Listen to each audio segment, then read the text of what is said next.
Hi, my name is Carmen, and I am an early childhood special education teacher, a life and ADHD coach, and I'm the host of this podcast, Authentically ADHD.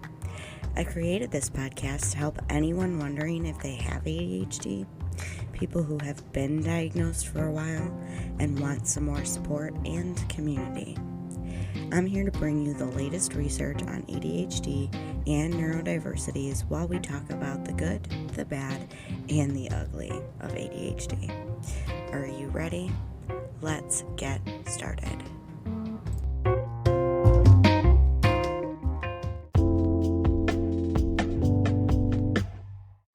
Hi, my friend, and welcome back to the podcast. How are you? Let's jump right in, shall we? Do you have a hard time, naming your emotions or even like recognizing when you are feeling a big emotion? ADHDers are less likely to be able to label our emotions, and the part in our brain that helps us to regulate our emotions is deficient. So, not only do our emotions come on strong and fast, but it's hard for us to slow down and recognizing that we are even like having an emotion. So, like that whole slowing down to recognize, hey, I'm feeling a feeling doesn't really happen for the ADHDer. So, naming and regulating that emotion is super difficult. If you don't even recognize you're having an emotion, naming and regulating that emotion is completely out the window. Do you want to know what we do instead? We end up throwing our emotions at other people. Instead of taking responsibility to regulate our own emotions, we blow up at someone or something else. This can look like anger, defensiveness, extreme sadness, and even uncontrollable laughter. Believe me, it can come out as all different things.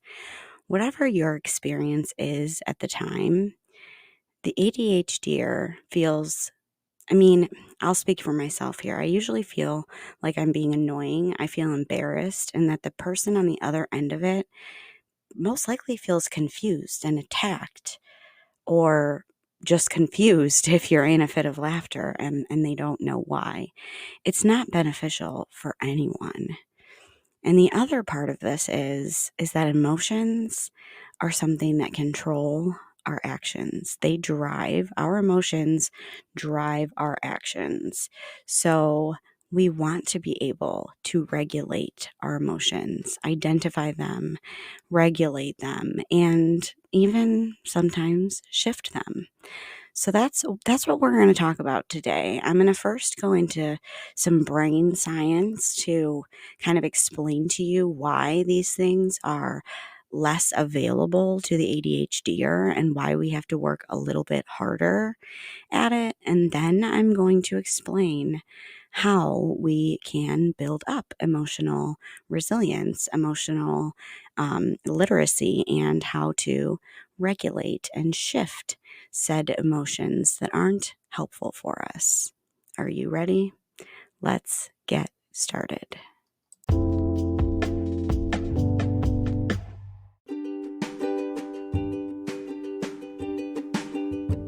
If you are enjoying this podcast, I want to remind you, my ADHD friend, that our memories suck.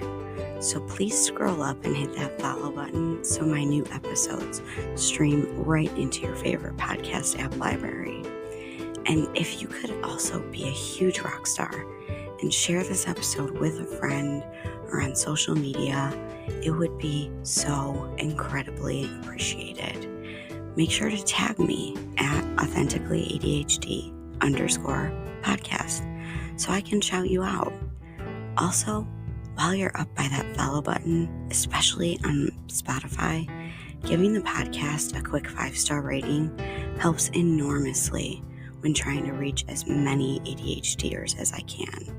It works like the algorithms in all the social medias, and it will push this podcast out to other people who have other ADHD podcasts in their library. I would absolutely love it if you could do that. One last favor, if you have the capacity, I would love it if you're on an app that can allow you to leave a review. I love to read reviews in the beginning of my shows, so I'd love to shout you out for that too. All right, thank you so much. Now, back to the show.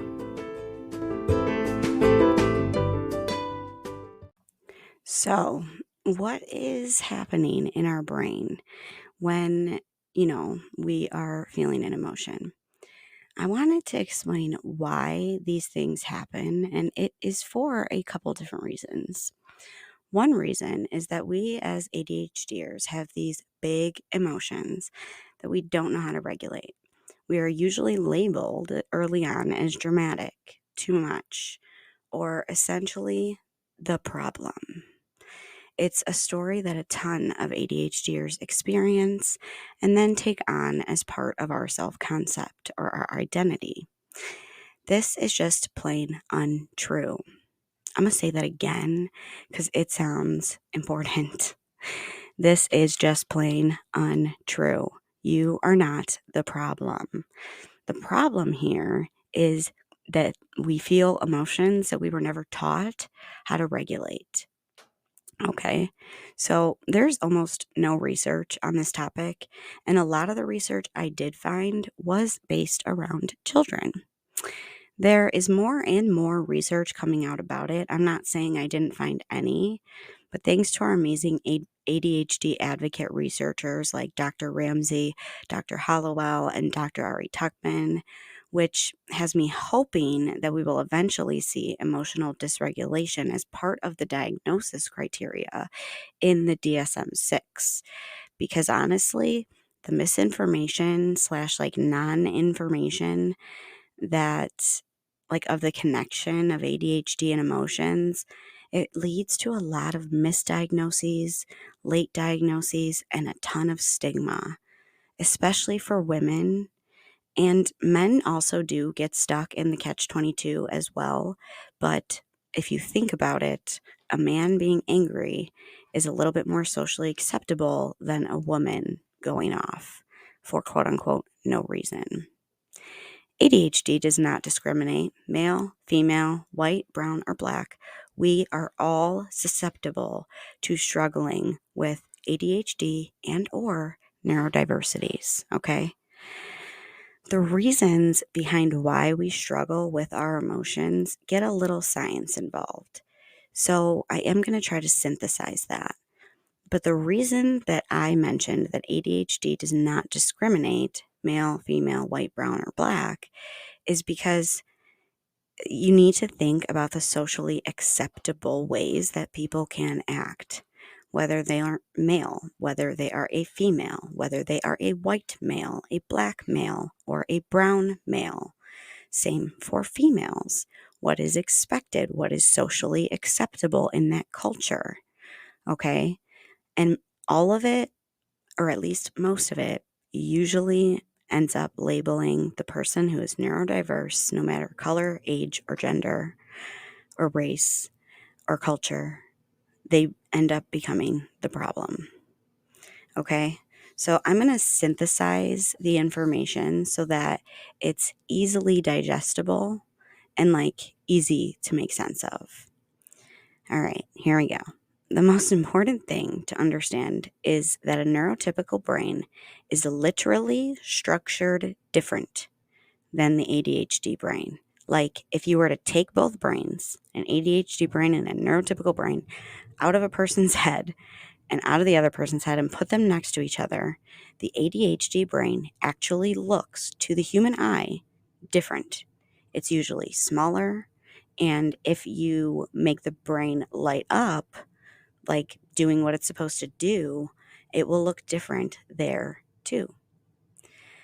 One of the biggest differences is that the ADHD brain has less norepinephrine, aka noradrenaline, which is a neurotransmitter or a messenger in our brain that tells our bodies when to get up and go, the regulation of attention, cognitive function, and stress responses. Norepinephrine is made up of adrenaline and dopamine. And since our transmitters are very bad at moving that dopamine to where it needs to go, when it needs to go there, we end up struggling with things like impulsivity, inattention, and a broken reward system. A system that is supposed to give you those positive emotions after completing a task.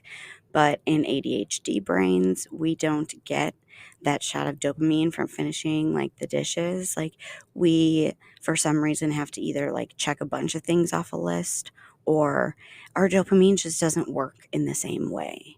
Our dopamine reward system is broken. So I found in my research that ADHD brains are also structurally different in the following areas.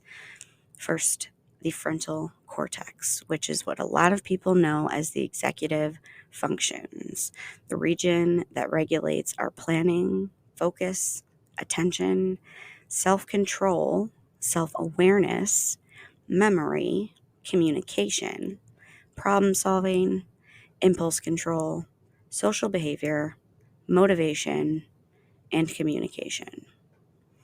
This part of the brain is slower to develop fully in all humans. And in an ADHD brain, it's usually 2 to 3 years behind the neurotypical peer in development. And sometimes it's unable to even fully develop an ADHDer, like ever. This is why we struggle to function as adults. These are the executive functions that help us function in human life. Okay. There are, okay. I'm going to try my best to explain this next part. But if I lose you, I'm so sorry. Just try to stick with me. There are these two networks in our brain, the TPN, which is called a task positive network, and the DMN, the default mode network. When we are engaged in any type of tasks, various clumps of neurons together, called a connectome, lights up in the brain, aka it's activated. This area of the brain is called the task positive network, or TPN. The TPN is what helps us to get to work. It also supports what ADHDers, some of us, experience as hyperfocus. We can fall deep into the TPN and end up hyperfocusing, but that's not always the case. We can't choose when we hyperfocus, okay? I wish it was that great of a gift, but we can't. If and when you let your brain wander, finish the task, or you get distracted, the brain then defaults to the DMN, the default mode network. This is what our brains are in a lot of the time. In the DMN, we are more likely to daydream, think outside the box, let our thoughts come and go, and engage in creativity. Now, here's the thing. In neurotypical brains, they are able to control like the toggle switch back and forth from the TPN to the DMN, right? In the things that I've read and the things that I've learned, the TPN and the DMN are like the yin and yang of the brain. These networks are like muscles. The more or less you use them, the stronger or weaker the network is. The neurodivergent brain is we are at a lessened ability to use that switch from the TPN to the DMN, because when the TPN is triggered to turn on, they both get triggered to turn on. So, like, meaning in the ADHD brain, the two networks are out of sync and competing with one another instead of working in unison like they're supposed to. And by working in unison, I mean one and then the other, not trying to fight, in your brain. ADHDers tend to get stuck in the DMN when we have negative thoughts about ourselves and we ruminate. Basically, we don't have a little toggle switch to go in between each of the networks. We have no control over it. And here's the other part of it. Not only do neurotypicals have control of it and they can do that, not only do we not have control of it, but we don't even really have a switch to even try. So here's a story to kind of explain the DMN and TPN. I went to the store once to get some supplies I needed for a project. I did not make a list, which inhibited my TPN, defaulting to the DMN. Needless to say, as I planned my project throughout the store with all the creativity, all the ideas, I gathered supplies, some needed, some not. I checked out and went back outside. It was a gorgeous day, and I was so focused on the project that I wanted to do, okay, toggle TPN here, but the DMN is still running. So I started walking home to begin the project. Oh, I didn't mention that I drove to the store. I had been walking to the store all summer because it's right down the block, but it had been raining. So when I got back outside after driving to the store in the rain and it wasn't raining, I defaulted into walking home, not realizing I drove until I returned to an empty driveway. Yes, for a split second, I thought my car was stolen.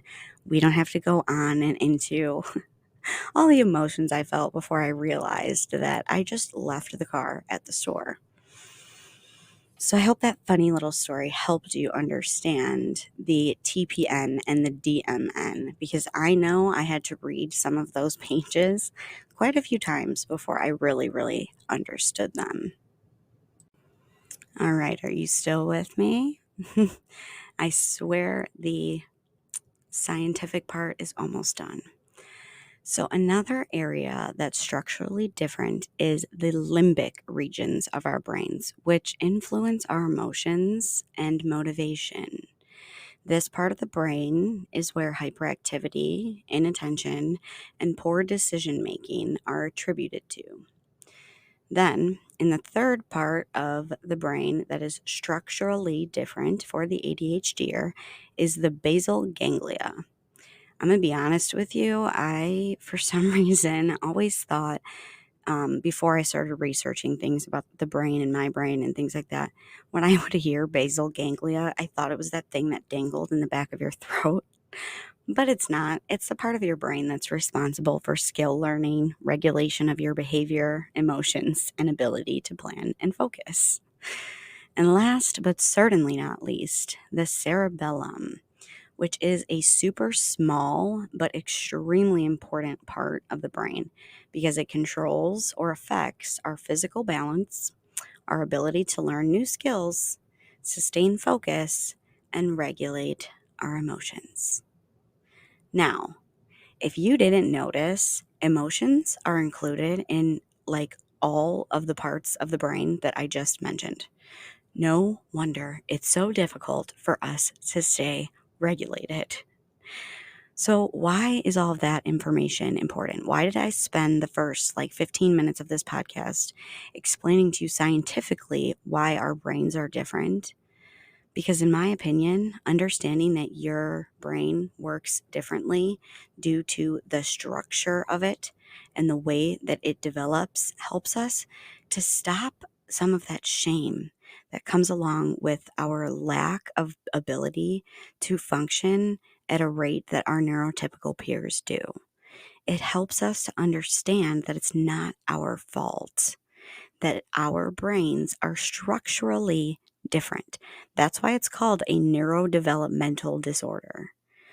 Knowledge is power, my friends, and knowing about how the brain works and using that knowledge to learn, grow, and improve our quality of life is amazing. Another reason why we should talk about emotions in the brain is because emotions drive our actions. If you've been listening to this podcast for any amount of time, you might have heard me say this. It's Psych 101. We experience a situation, We have thoughts about that situation. Those thoughts elicit an emotion, and that emotion fuels our actions, which then gets us to our results. This also all happens within seconds, and it's usually out of our control. Just saying. Emotions seem to come on fast, and our tendency to impulsively react because we don't have the self awareness to even realizing we're feeling something is really, really high. Okay? This is why a ton of people with ADHD have a hard time identifying and regulating emotions and behavior that's associated with those emotions. ADHD is also highly heritable, which means you were most likely raised by one or more parents who also had a hard time identifying and managing their own emotions, let alone teaching you to regulate yours. Now, if you're an ADHD adult who has children, please do not feel shame. You can learn to do this and then, in turn, teach your kids, just as I have learned and in turn I teach my students. You also may have grown up in an environment where emotions, especially the big ones, were not really tolerated because of whatever reason, culturally, because of social norms, um, whatever the reason, it's because it made the adults around you feel uncomfortable, or it wasn't socially acceptable to feel those big emotions. You may have gotten in trouble or just told to be happy, feel better. It's not a big deal. But here's the thing, it is a big deal. It's your emotions, they're your feelings. So it's just one of those things that we have to learn and we have to do, and we don't get the luxury that neurotypicals do of being able to do this as their brain develops. Now, a lot of ADHDers believe that we feel emotions that we feel emotions stronger than our neurotypical peers. But there is no research stating that we actually feel emotions stronger than our neurotypical peers, even though it may seem that way. Think about it. I don't know how they would measure how, strong the emotion is coming onto our body. There is research that as children, we are rejected more and we are corrected at a higher percentage than our neurotypical peers. So, this could be one of the reasons why we avoid, push down, and bypass our emotions, is because we felt rejected, not enough, the problem, too much as a kid. Does this feel true for you? It was definitely true for me, and let me tell you, it was not useful. Is it useful for you? How is it working out? That's one of my favorite questions that my coach asks. She asks, how's it working out for you? Is it working? Here's the thing. When we do not understand, allow, and process our emotions, do you know what we do with them? We end up throwing them at other people. We explode in anger, throw things, scream, cry, and sometimes we can even hurt people with our words and or our actions. It doesn't help anyone when we don't allow and process our emotions. We cannot take action that benefits us if we are full of anger, sadness, resentment, or shame. Think about it. If you have those types of emotions, what actions do those emotions drive for you? If you're angry, sad, resentful, or you feel shame, what are you going to do? You're definitely not going to go declutter that closet or sit down and do your taxes or whatever it is. I don't know about you, but I cannot be productive in a positive way from shame, disappointment, or rejection. Usually, these emotions cause me to hide, stay small and quiet, avoid and procrastinate so I don't seem like I'm too much or I'm being dramatic. Do you resonate with this? This is why emotions are so important. They're probably one of the most important things for us as ADHDers to become aware of and learn about because our emotions drive our actions. It's important to be aware of that, to learn about them, and to start to learn how to shift your emotions. Let me give you an example. Say I have the situation of writing my lesson plan. My automatic thought is, I don't want to, it's boring, it takes forever. Now, those thoughts generate the feeling of resistance. The emotion of resistance will most likely lead me to procrastinate, hide, and avoid the task completely or until the very last minute. Again, this doesn't help anyone. I realize that this is how we've probably been living up until diagnosis and or learning about our disorder at all, but it's not helpful, it's not healthy, and there's other ways to do this.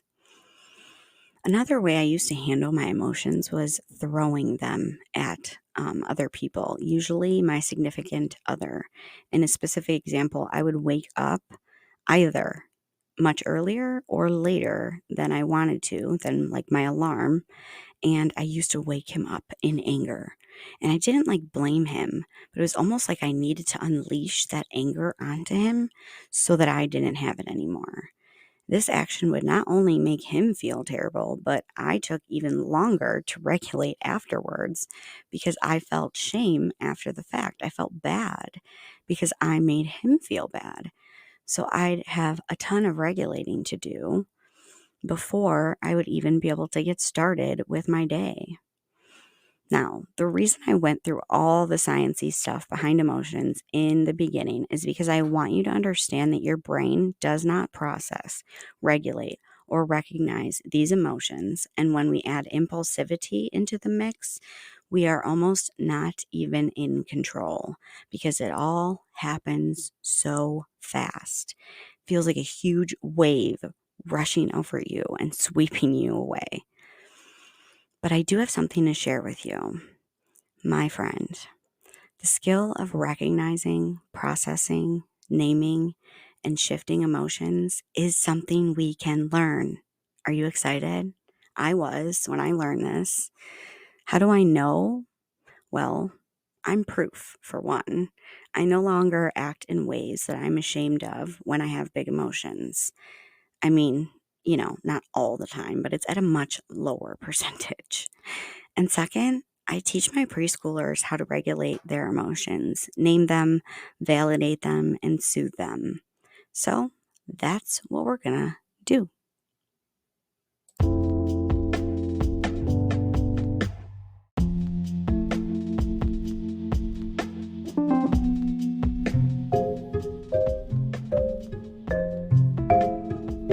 Speaking of extra supports, I just wanted to tell you all that I've updated my Patreon page to include all of the resources that I've really ever made to be held in one place.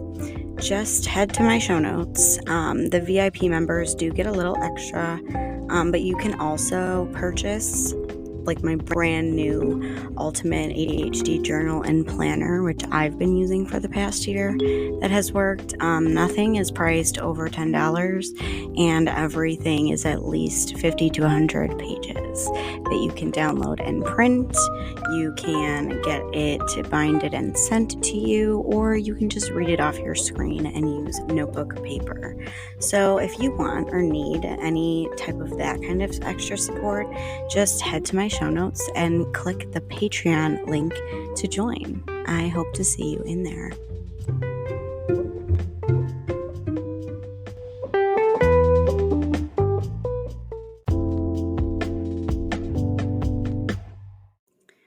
Okay, you may be thinking, okay, Carmen, how are you going to teach me to handle my emotions? And I just really want to put a disclaimer here because I am not a medical professional. I'm not a therapist. I'm not a doctor. I am a teacher and a life coach. If you feel like you need the support of a medical professional, like that these emotions are trauma responses and something that you need to work through with a therapist, please contact a trauma-informed therapist. What I'm going to share is what works for me, what works for my clients, and the tools that I've gathered from books, my own therapy, and the coaching program that I'm in, Focused. Okay? So, if you feel like you need more support, please contact a medical professional.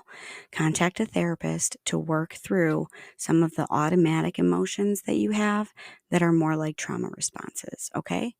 Because I am just a life coach, a teacher, and a podcaster sharing knowledge.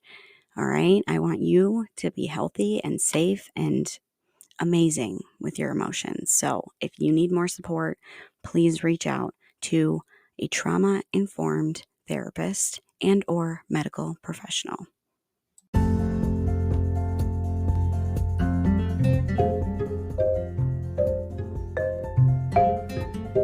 Hey ADHDer, are you looking for more support with your brain? Do you crave community with people who understand you? You should really check out Focused, the group coaching program I am a part of that is for adults with ADHD. It's made and run by none other than Kristen Carter of the I Have ADHD podcast. I've grown so much by being in this program, using the tools, and being in the community for over a year now. If you use the link in my show notes, we both save money on this or next month's cost. So I think it's worth it. Go check it out at ihaveadhd.com/focused.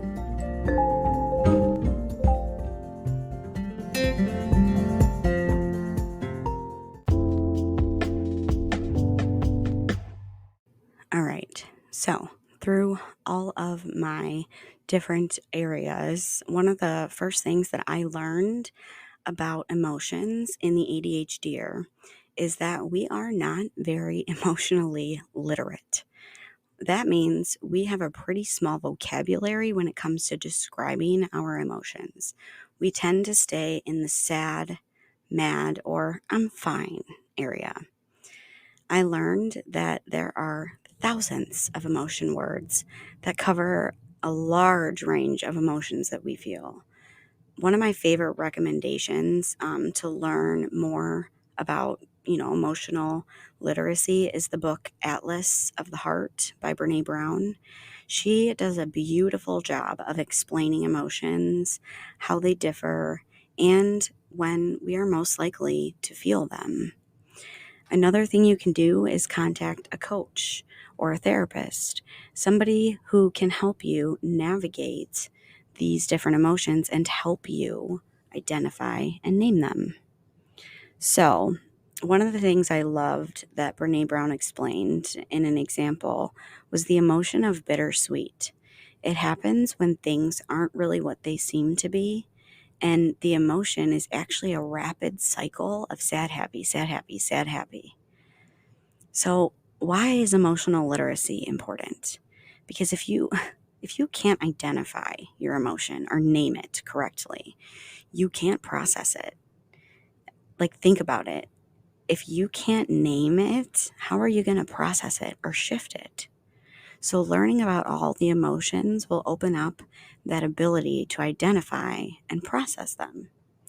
I want to point out here that by no means am I trying to say that there are positive and negative or good or bad emotions. Emotions just are. They may feel better or worse in your body, but the emotion itself is an experience. It's not good or bad. Like my coach says, quoting Kristen Carter, emotions are not problems to be solved. They are experiences to be had. Okay, so after you've learned a bit more about emotions, or maybe you've already done that, you can identify them. It does take some work. Like, we have to slow down and let ourselves open up to allow emotions in, allow ourselves to learn about them, identify them, and validate them. Validating an emotion can sound like it makes sense that you're feeling this right now. It's okay. For example, someone says something that triggers the emotion of shame, guilt, or sadness. It makes sense that you would feel some type of way, especially if that person is important in your life. I mean, they say something hurtful, yeah, you're going to feel shame.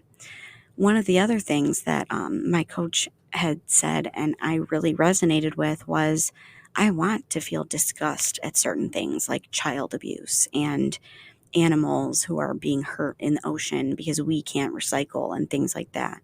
We want to feel joy when somebody achieves something that they've been working towards. And we want to feel disappointment. We want to feel sad when someone that is important to us says something mean or degrading to us. So, after taking some time to identify and process and validate your emotions, you can choose to shift your emotion if you can or if you want to.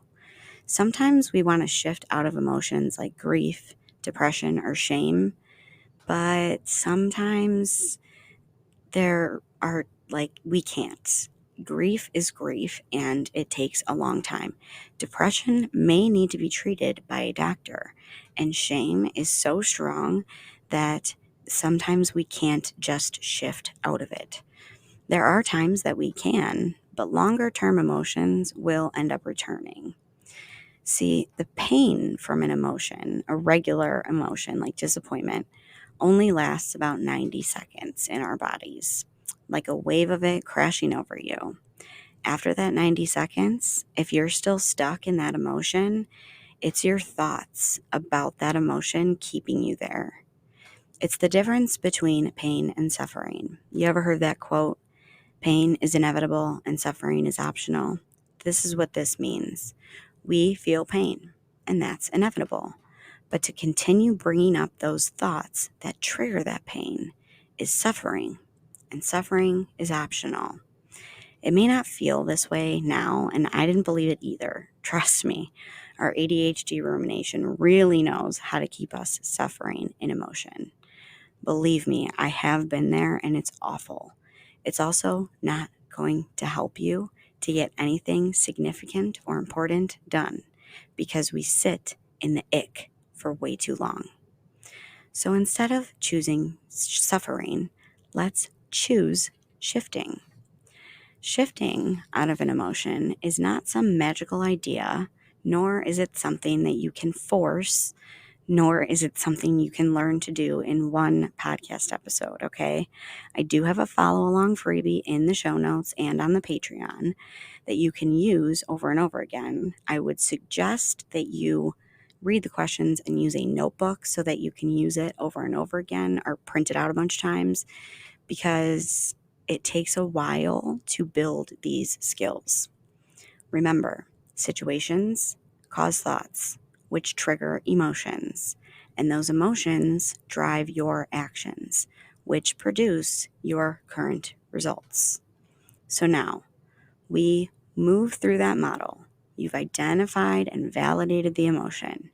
Now it's time to find the thought that was driving the emotion. For example, I'm feeling shame because I had the thought I'm not good enough after I was given some constructive feedback. So the feedback wasn't like you're terrible, you're not enough. It was constructive feedback on my performance. But my thought was I'm not good enough, and that triggers shame. It's going to take some time to be able to do this in your brain. I suggest starting by writing out just a stream of conscious. This is just getting a piece of paper and a pen and just writing everything that comes across your brain. You may be like, I will be sitting here forever. Set a timer for 5 to 10 minutes, okay?